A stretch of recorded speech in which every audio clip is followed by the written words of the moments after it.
Saudara-saudari sekalian yang terkasih dan dikasihi Tuhan, kita berjumpa lagi dengan Renungan Harian Katolik Paroki Tomang, Gereja Katolik Maria Bunda Karmel, Minggu 12 Oktober 2025.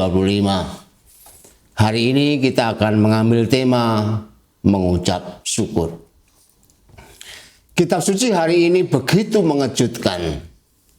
Di antara orang-orang Yahudi yang sakit kusta, ternyata justru Naaman orang Syria yang disembuhkan oleh Nabi Elisa. Di antara 10 orang kusta, ternyata hanya seorang Samaria yang kembali mengucap syukur. Apa yang bisa kita maknai dari peristiwa yang seperti ini?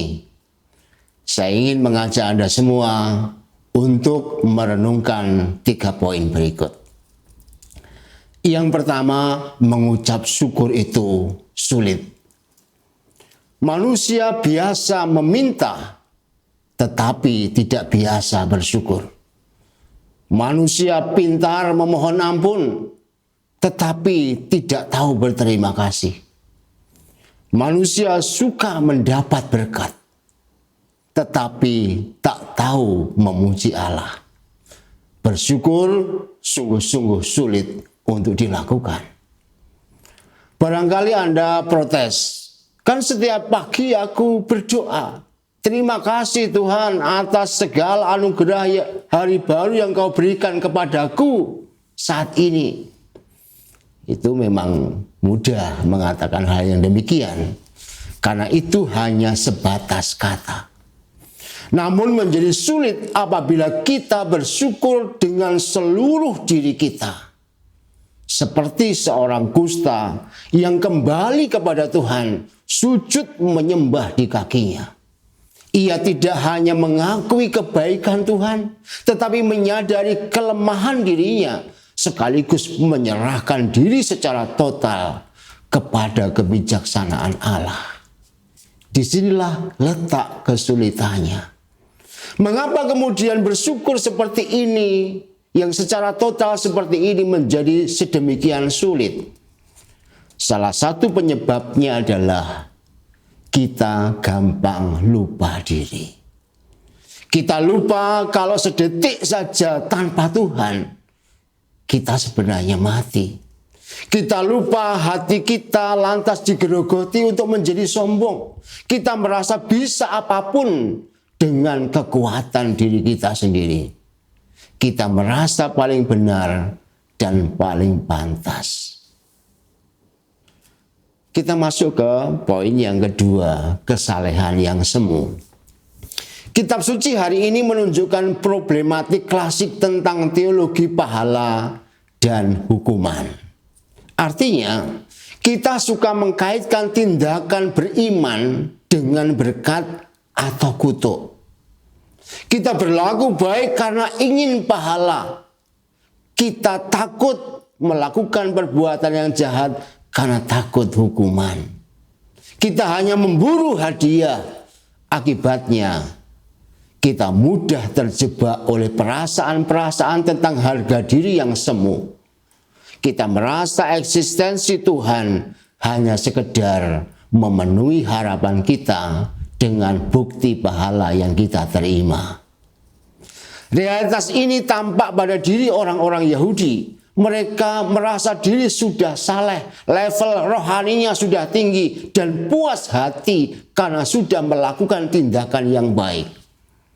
Oleh karena itu, mereka tidak pernah bisa bersyukur. Pembebasan dari kusta misalnya dianggap sudah sewajarnya, karena memang Allah yang baik itu harus menyelesaikan problem hidupnya. Maka mereka tidak perlu pergi kembali kepada Tuhan untuk mengucap syukur, karena menganggap memang sudah sewajarnya.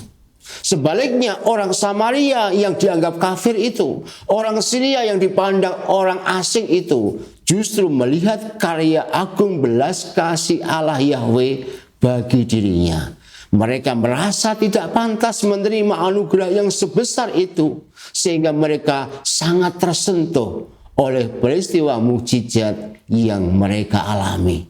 Mereka mengalami ketidakmampuan, tapi merasa disentuh dengan sangat luar biasa oleh Tuhan. Sekarang mari kita masuk ke bagian yang terakhir, iman yang menyelamatkan. Di akhir Injil hari ini Yesus mengatakan, berdirilah dan pergilah, imanmu telah menyelamatkan engkau. Ini sebuah kata yang sangat luar biasa bagi kita. Hal ini menunjukkan bahwa hidup beriman bukan hanya sekedar hidup saleh, bukan sebatas aku sudah melakukan tindakan yang baik dan berjasa, bukan pula karena aku menjabat ini atau itu dalam gereja.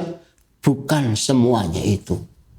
Hidup rohani yang menyelamatkan adalah hidup dalam perjalanan ziarah, mencari Tuhan dengan rendah hati yang ditandai dengan kesadaran diri bahwa aku ini lemah dan butuh kekuatan Allah. Hanya orang yang pernah merasakan tersiksa oleh dosa dan merasakan kemudian sentuhan Allah yang menyelamatkan, dialah yang akan konsisten untuk kembali kepada Tuhan dan berani tersungkur di depan kakinya. Bapak, Ibu, saudara-saudari sekalian yang terkasih dan dikasihi Tuhan, selamat menelusuri hari-hari hidup di hari ini. Semoga Tuhan senantiasa memberkati Anda.